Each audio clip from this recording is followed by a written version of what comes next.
Vamos con más, y el tema que en unos minutos abordará Juan Pablo está muy relacionado con el perfil psicológico de un violador sexual.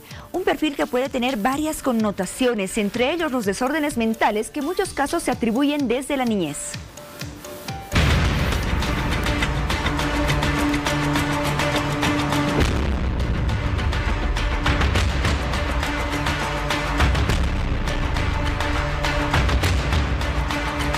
La violación es un delito que se basa en una agresión de tipo sexual, mediante el empleo de violencia físico-psicológica o mediante el uso de mecanismos que anulen el consentimiento de los ofendidos. En los violadores, el problema no sería tanto sexual, ya que sería más mental, padeciendo un trastorno de la personalidad, y que en su momento creen obtener poder sobre su víctima, cometiendo un acto de dominio y sometimiento. Vale decir que es un déficit de la estructura psíquica. Estas personas no interiorizan la ley que se enseña en la casa o en el colegio, considerando al otro no como una persona, sino como un objeto en donde satisface sus necesidades. Tratándose de un acto compulsivo, este comportamiento antisocial está ligado con la infancia. Puede ser que el sujeto en cuestión habría vivido en marginación, por eso podría manifestar este tipo de conducta, o siendo que puede padecer, además de esto, una estructura de personalidad psicópata o perversa, siendo su relación con el mundo exterior marcada por considerar al otro como un objeto de satisfacción, aparentando en su vida normalidad. Por otro lado, si se tratara de un sujeto psicópata no muy rígido de mente, pero con una estructura neurótica, sería susceptible de tratamiento psicológico que pudiera mejorar su caracteropatía. Esto nos recuerda al caso del fiscal Ricardo Condori, quien está acusado de supuestamente violar a su hija de 16 años en reiteradas ocasiones desde agosto del año pasado y de amenazarla con encarcelarla si es que lo denunciaba. Ahora, el acusado se encuentra con detención domiciliaria.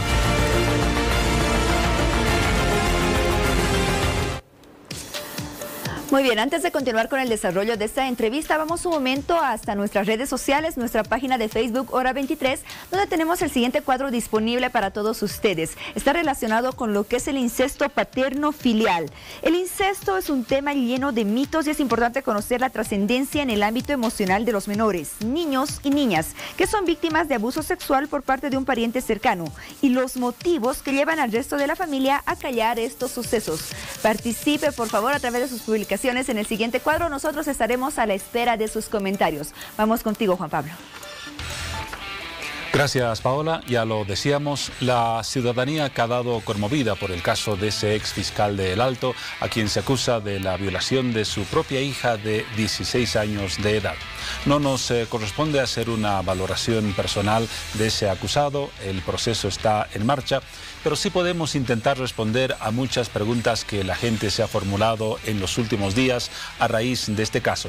Preguntas que tienen que ver, por ejemplo, con cómo es posible que un padre pueda llegar a ese extremo en la conducta humana. ¿Cómo es posible que el entorno familiar en cierta manera sea tolerante o desconozca señales que ya anunciaban una catástrofe como la que se ha presentado en ese caso?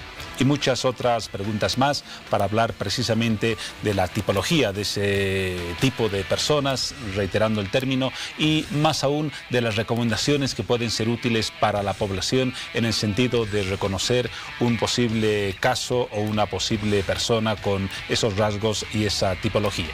Y para responder a estas interrogantes y bucear un poco en la personalidad de ese tipo de personas, contamos hoy con la presencia de dos especialistas. Doy la bienvenida al licenciado Juan José Vargas, especialista en psicología clínica con una maestría en psicología de la salud. Buenas noches y bienvenido. Gracias por la invitación.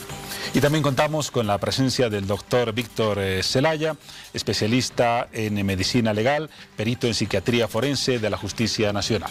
Buenas noches, bienvenido. Muy buenas noches y muy agradecido también por la invitación. Muy bien, comencemos, licenciado Vargas, por la pregunta quizás más obvia. ¿Qué pasa en la cabeza de una persona para que pueda llegar a la condición de cometer un delito de violación contra su propia hija con el agravante de que se trate de una menor de edad? Bueno, en principio hay que averiguar cómo ha sido la infancia de estas personas, pero no nos vamos a delimitar solamente a problemas que han podido pasar en la infancia. También hay que ver las experiencias personales, hay que ver qué tipo de educación ha tenido, tanto digamos de los cuidadores, Y hay que ver la personalidad en su conjunto, ¿no? Como hablaba hace un momento en el avance, decían la personalidad antisocial, la psicopatía. Hay que averiguar ciertas características, ciertos rasgos de personalidad que podrían de alguna manera predisponer a ciertas conductas como mencionaba anteriormente, ¿no? Es decir, que el abuso hacia un familiar, el no tener la empatía necesaria para detenerse en algún momento, incluso teniendo una excitación sexual previa, ¿no? Entonces, esas fronteras, esos límites que la mayoría de la gente tiene, son obviamente aprendidos, pero también son rasgos de personalidad que están ya dentro de una persona al nacer, incluso, ¿no? Es la genética. Justamente la patología de esa persona se funda necesariamente en la etapa de la niñez. ¿Es así de claro el panorama y lo que dicen los estudios al respecto? En realidad no, porque es un bagaje. Le doy un ejemplo. Una persona ha podido pasar por muchas circunstancias negativas, pero al crecer, al desarrollarse, esa persona cambia totalmente en su adultez. ¿Qué ha pasado? Esa persona ha tenido la fuerza, ha tenido la voluntad, ha tenido esa característica que se llama resiliencia, que ha cambiado una forma negativa de un pasado y lo ha vuelto como... ha calado tan hondo que la persona ha podido superar esos traumas, si es así, si es posible decir de alguna forma, ¿no? Las vicisitudes que le ha dado la vida de forma negativa, él las ha sabido superar. No es necesariamente que en la infancia o la infancia haya contribuido en un 90%, sino es un agravante, puede ser un agravante para que la persona en algún momento pueda desarrollar una conducta, puede ser una conducta aislada o una personalidad como mencionábamos anteriormente. Muy bien. Doctor Zelaya, de acuerdo a su experiencia y a su conocimiento, ¿cuáles son los factores detonantes que predisponen a una persona a cometer un delito o un acto como el que hemos conocido en los últimos días? Nosotros hemos tenido la oportunidad de hacer la evaluación de una cantidad interesante de depredadores sexuales, ofensores sexuales, violadores, como se quiera llamar, ¿no? Donde cabalmente la evaluación está enfocada a detectar una serie de circunstancias que tienen que ver con el hecho que se está denunciando, con el hecho que se está investigando. Se toma en cuenta la presencia de algún trastorno que tenga que ver, sobre todo con el consumo de sustancias, como un factor de riesgo importante. En nuestro medio, el consumo de alcohol es una institución, ¿no? Nuestra cultura es permisiva del consumo de alcohol. En el caso específico está involucrado el consumo de alcohol y es el fundamental factor de riesgo, que además se puede modificar, ¿no? Para que eclosione, ¿no? Como usted muy bien dice, esta situación. En todo caso, estamos hablando de personas que requieren un tratamiento médico especializado. Definitivamente. No pueden ser personas que se desenvuelvan con naturalidad en un entorno social, la familia, los amigos, todo lo que significa el relacionamiento social. Sensiblemente en nuestro medio no hay estudios, ¿no? Que determinen cuál es la repercusión que pueda tener, ¿no? El consumo de alcohol tan desproporcionado para que el advenimiento de estos delitos.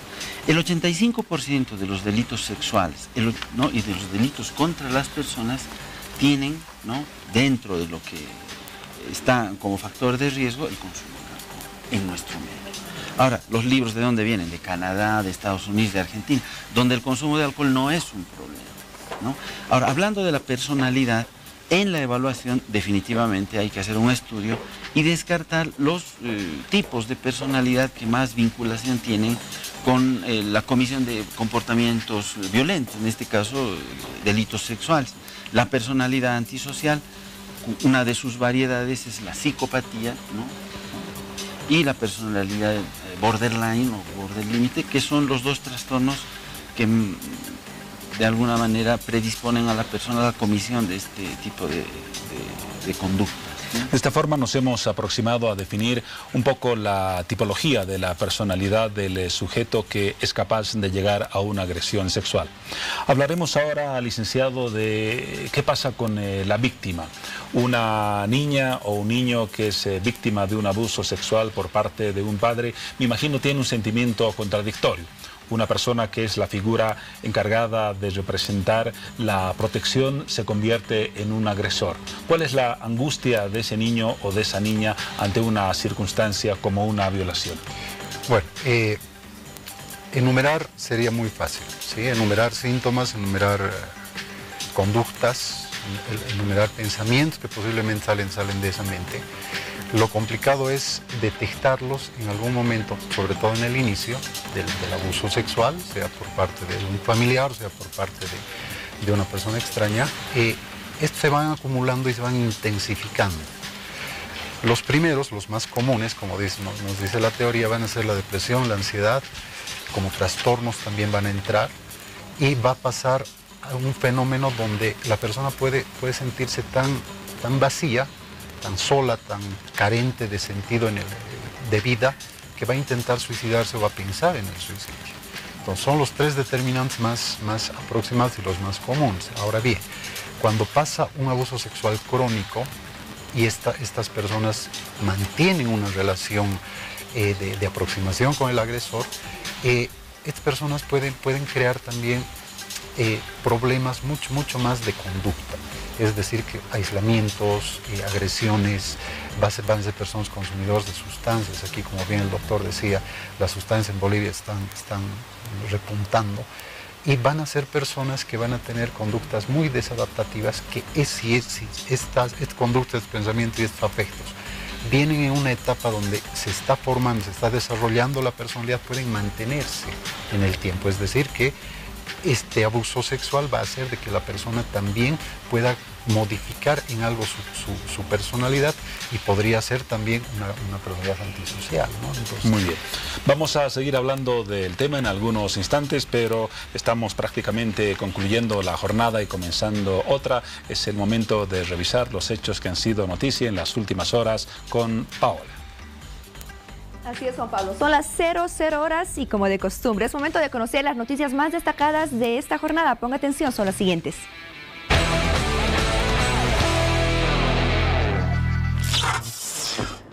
La justicia otorgó el pasado viernes medidas sustitutivas para la exministra de Desarrollo Rural, Nemesia Achacoyo, en el marco del caso de corrupción en el Fondo Indígena. Asimismo, lo informó su abogado, quien aseguró que su clienta deberá primeramente pagar una fianza de 200.000 bolivianos. Por otra parte, luego de realizarse la audiencia donde se dictó la cesación a la detención preventiva por parte de la jueza segunda de instrucción en lo penal, el diputado Rafael Quispe señaló que el fiscal departamental de La Paz, Edwin Blanco, es el responsable de que la justicia dictamine la detención domiciliaria para Achacoyo, pues aseguró que desde su reclusión en agosto del 2016 no se avanzó con las investigaciones. Asimismo, el abogado de la exministra informó también que en la audiencia se demostró que no existiría riesgo de fuga de parte de su clienta, puesto que justificó el trabajo de ganadera que tiene en el departamento de Santa Cruz. Y este jueves, cientos de estudiantes, docentes y administrativos de la Universidad Pública del Alto protagonizaron una masiva manifestación en el centro paceño para exigir un mayor presupuesto para esta casa de estudios.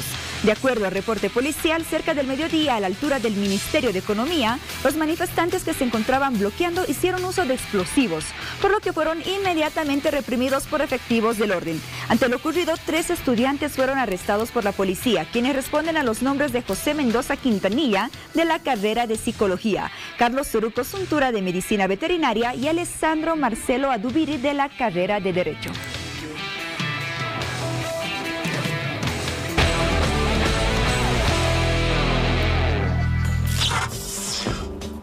Volvemos al tema que tratábamos hace algunos instantes. Doctor Zelaya, ¿cuán posible es pensar en la rehabilitación de las personas que cometen el delito del cual hemos estado dando detalles en los últimos minutos? Es un tema controvertido, ¿no? Porque implica hacer un diagnóstico correcto. La violación es un delito que se basa en una agresión de tipo sexual, mediante el empleo de violencia físico-psicológica. El diagnóstico es lo que nos lleva a formular un pronóstico en cuanto a la rehabilitación, ¿no? Al tratamiento, a la intervención terapéutica de este tipo de personas. He asistido a un evento en el que se consideraba que el depredador sexual violento es una persona que no tiene tratamiento, cuando en su en su estructura de la personalidad hay una caracteropatía como es la sociopatía. Y la sociopatía, cuando se asocia con este tipo de delitos, implica la comisión de actos violentos, altamente violentos. En ese sentido, ¿es posible, por ejemplo, pensar en una reconciliación entre la persona agredida y el padre? ¿O definitivamente la recomendación es que ambas personas no vuelvan a encontrarse en la vida? Es que es muy complicado. Yo pienso que el hecho todavía está en investigación. A nivel general me refiero. En un caso X, el padre que ha agredido a una niña, ¿puede en algún momento de su vida reentablar una relación sana? Dependiendo del diagnóstico, es una posibilidad siempre al frente, ¿no? Estando de por medio lo que es la rehabilitación y la reinserción de esta persona, la revinculación con la persona agredida es una posibilidad adelante, ¿no? Y eso puede permitir inclusive la resolución de muchos conflictos. ¿Que se presentan con alguna frecuencia, en un porcentaje mayoritario o escasamente? Las personas que son víctimas de delitos sexuales, en un 70% aproximadamente desarrollan consecuencias psicológicas que pueden ser secuelas, como decía muy bien el licenciado, secuelas psicológicas susceptibles de ser identificadas con una evaluación, o lo que se llama daño psíquico. Cuando hay una consolidación jurídica, no pasan más de 6 meses del evento psicotraumatizante, de la idoneidad suficiente para generar daño, entonces se determina el daño. ¿Y cómo es? ¿No? El ejercicio irresponsable de la sexualidad, ya sea volviéndose agresor sexual o revictimizándose permanentemente, asumiendo el papel de una víctima. ¿No? Igual, ejercitando de una manera irresponsable el comportamiento sexual. Esos son los daños, ¿no?, que más temibles son en el contexto de un hecho de estas características. Licenciado Vargas, usted nos mencionaba algunas de las consecuencias de este tipo de situaciones en las víctimas. ¿Qué debería hacer una víctima cuando comienza a ser sujeto de ese tipo de abusos? Leí algo esta tarde al respecto y había una palabra que se mencionaba con frecuencia: denunciar. Denunciar. En el caso de los menores, ¿es posible o les resulta más complicado llegar a ese punto? Es muy complicado cuando se trata de menor de edad. Cuando es menor, por ejemplo, de 10 años, posiblemente no tiene idea de lo que está pasando. Hay muchos casos, me ha tocado ver, que los niños piensan que es un juego y comienza así. El abuso sexual comienza con juegos, comienza con, ok, jugaremos a algo y tú te desvistes y yo te beso, ¿no? Entonces, para el niño es un juego. Entonces, el niño no tiene por qué denunciar porque él cree que es un juego. Ahora bien, cuando ya es mayor, poquito mayor, digamos, cuando ya entiende todo lo que está pasando ahí, viene el miedo, ¿no? El susto, siente algo extraño, dice, algo malo está pasando. Entonces comienza ya a rechazar ese tipo de juegos y posiblemente ahí entre la amenaza. Entonces el niño comienza a reaccionar con ansiedad. Ahora bien, cuando este niño comienza a desarrollar ese tipo de sensaciones, pueden desarrollar también conductas. Aislamiento, que reniegue, que se aísle, que no quiera jugar. Y ahí es cuando las personas se dan cuenta. Muchas veces no hay denuncia del propio niño. A veces me tocó ver también que los compañeritos son los que se enteran antes de cualquiera, y son ellos los que avisan a la profesora, son ellos los que de alguna forma filtran la información. Este aspecto es muy importante, haremos énfasis en él. ¿Cuáles son las señales que debería tomar en cuenta un padre de familia, una madre de familia, un amigo, una persona próxima a un menor de edad, para tener una alerta de que algo está pasando anormalmente en el núcleo familiar, en el plano de un posible abuso sexual? Correcto. En el plano general, incluso, no solamente de abuso sexual, puede ser que el niño o el adolescente esté pasando por algún problema emocional muy fuerte que no sea un abuso sexual, ¿no? ¿Cuáles son las señales? Por ejemplo, que todo el mundo, toda la familia conoce cómo se comporta un familiar. Entonces, el cambio. Le doy un ejemplo. Que el niño sea muy juguetón, que el niño sea muy activo y de pronto se aísle y de pronto ya no quiera salir y de pronto rechace a los amigos y solamente quiera estar encerrado en la habitación. Entonces, algo ha pasado. Lo recomendable es observar qué cambios se pueden presentar así de radicales. Además de que esos cambios son duraderos, no es, digamos, que son 2 horas, que exactamente, son muy duraderos, y posiblemente el niño no quiera hablar. no quiera comunicar, ¿qué te está pasando? Nada, ¿no? Entonces comience a renegar, comience a portarse hostil. Esos son las alertas más cercanas que se podría ver, los cambios tanto emocionales como de conducta, ¿no? Entonces, los familiares conocen bien cómo se comporta, entonces estos cambios van a ser las alertas primarias. Muy importante tomar en cuenta esos apuntes. Doctor, la figura de la madre es muy importante en el núcleo familiar, pero en varios casos se ha conocido que cuando el padre es el agresor de una niña, la madre tiende a no creer en la versión de la menor, a hablar de que está inventando algo, de que se está generando un conflicto interno sin razones suficientes. ¿Cómo se debe tratar este tema y cuál la responsabilidad clave de la madre en esta figura? Bueno, efectivamente, ¿no? Es otro de los factores de riesgo el pensamiento sexista, ¿no? Cuando se presenta esta figura. Y la madre muchas veces se convierte en una cómplice precisamente por la confusión que genera la vinculación, ¿no?, que hay entre los miembros del núcleo familiar. Indudablemente la búsqueda de los indicadores es lo que de alguna manera despeja la duda a la madre, que en la mayoría de los casos es a quien se le revela la situación de abuso. Entonces con la madre hay que trabajar indicadores, como decía, ¿no?, emocionales, depresión, rechazo a la figura masculina, a la figura paterna, indicadores conductuales, no rinde en el colegio, se hace pis en la cama, tiene comportamientos sexualizados, masturbación, ¿no?, dependiendo de la edad del chico, cosas que no concuerdan con su edad, en su lenguaje, lo propio. Entonces la madre alertándose, o ahora mismo, ¿no?, esta dinámica que ustedes propician sirve para que la gente de alguna manera se informe y pueda tener en cuenta estos detalles y hacer la intervención como corresponde. Y los indicadores físicos, ¿no?, sangrados, infecciones, ¿no?, lesiones a nivel genital, son los indicadores que están presentes en toda situación de abuso y que no pueden pasar desapercibidos por la madre. Hay una teoría que indica lo siguiente: la violencia sexual es una conducta que no tiene cura porque es la única forma en que los violadores han aprendido a disfrutar del sexo. ¿Coincide con este punto de vista? Cuando una persona es víctima de abuso sexual, como le decía, como expresión del daño en el futuro, la persona se vuelve agresor sexual. ¿Por qué? Porque abusaron de esta persona cuando no estaba preparada psicológicamente para encarar una relación sexual. Entonces no sabe ejercitar no tiene habilidades sociales para ejercitar su sexualidad de una manera adaptativa.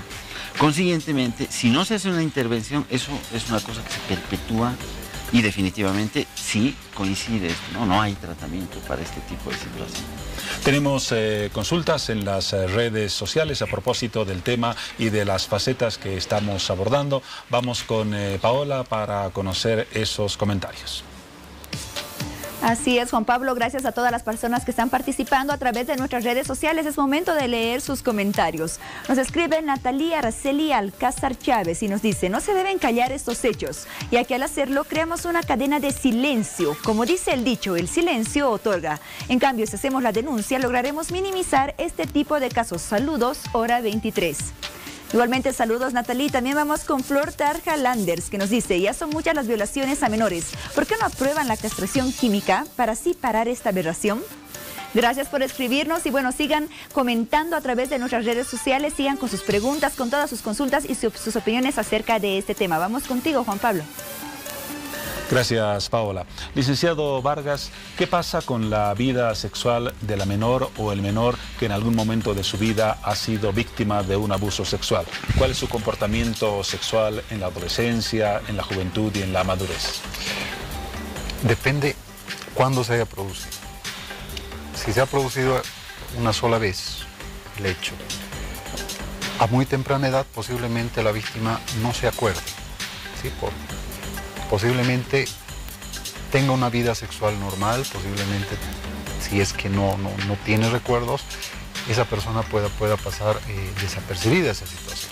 No obstante, si es consecutivo, es una edad donde es muy vulnerable, donde ya tiene recuerdos y se entera de que eso en su infancia había sido negativo, entonces eso va a producir un problema posterior en la sexualidad. Puede ser desde, si pasa en mujeres, desde frialdad, desde anorgasmia, tanto en varones, si ha pasado en varones,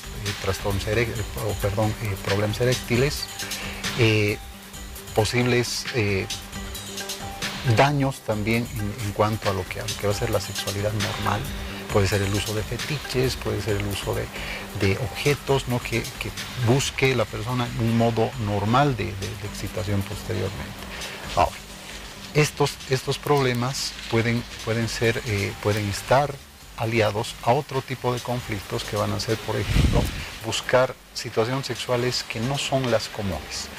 Ahí pueden presentarse la zoofilia, como por ejemplo la gerontofilia y todos los trastornos parafílicos que existen porque ha desorientado su sexualidad normal. Entonces, también hay que ver que hay personas que pueden superar estos problemas, sea con psicoterapia o sea con ayuda de otros profesionales que posteriormente esa persona puede desarrollar normalmente su sexualidad.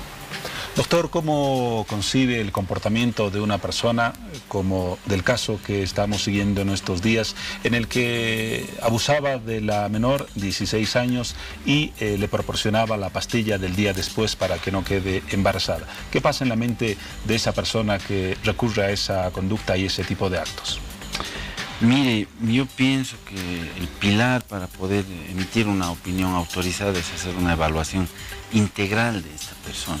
Pero no, como dicen en el ámbito jurídico, prima facie, o sea, la primera impresión que a uno le deja es un comportamiento aberrante, ¿no? ¿no? Totalmente desaprobado por cualquier tipo o por cualquier grupo social, ¿no? En este sentido, como no cabe aquí hacer juicios de valor, ¿sí? Volvemos al principio y hay que hacer una evaluación adecuada. Una evaluación adecuada y determinar todos los factores de riesgo que pueden estar presentes. El incesto es la forma de abuso sexual que menos se revela. De hecho, el 6% de los casos de abuso sexual son revelados, solamente el 6%. Imagínense la cantidad de casos que no llegan a ser de conocimiento de las autoridades, ¿no? Entonces, en este caso, la práctica del incesto es una práctica común en nuestro medio. Solamente que no se revela, que no hay hecho, ¿no? Hay cifras que se llaman cifras negras, cifras fantasmas, que hablan de una prevalencia alta de este comportamiento incestuoso, ¿no? Y ahora, imagínese, hay un importante ingrediente de antisocialidad, ¿no? A proporcionarle, suministrarle un anticonceptivo, ¿no? Deliberadamente para poder evitar un embarazo no deseado, igual dentro de un comportamiento, pero que es censurable, ¿no? Desde todo punto de vista. Muy bien, licenciado Vargas, estamos llegando ya al final de la entrevista. A manera de cierre, 30 segundos con una reflexión final sobre el tema que considere útil para la gente que nos está viendo y que seguramente se ha inquietado por este tema. Correcto. Bueno, no es más que recomendar a todas las familias que estén al tanto de sus seres queridos, sobre todo cuando son menores. Y además, como dije hace un momento, observar los comportamientos, ser un poco más precavido con quienes les dejan y también ser un poco más incisivos en cuanto a lo que es la vida de los menores, ¿no? A veces no nos interesamos de los adolescentes porque pensamos que sus problemas son superficiales, pero les va a hacer mucho bien a los mismos adolescentes que los papás se enteren de las cosas que les están pasando, sobre todo cuando están sucediendo cosas emocionales en las vidas, ¿no? De ellos.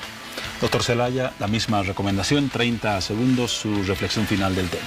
Mira, para las familias, ¿no? A los hijos hay que acompañarlos, hay que estar pendientes de todo lo que hacen, hay que tener una vinculación efectiva, positiva y favorable para los chicos. A los profesionales que se capaciten para evaluar de una manera adecuada este tipo de situaciones. De ahí un saludo para los alumnos de la Universidad San Francisco de Asís, con los que yo trabajo e incido precisamente en estos detalles. Hay que aprender, hay que hacer una buena evaluación, un buen diagnóstico y eso redundará pues en un beneficio para las víctimas de este tipo de delitos. Gracias por su presencia, lo mismo para usted. Creo que hemos contado con criterios valiosos para orientar a la población sobre un tema que lamentablemente va a estar permanentemente presente en nuestra realidad. No quisiéramos que fuera así, pero lamentablemente esos son los indicadores y los signos de este tiempo. Recomendaciones para tomar en cuenta, una reflexión profunda que corresponde a todos nosotros.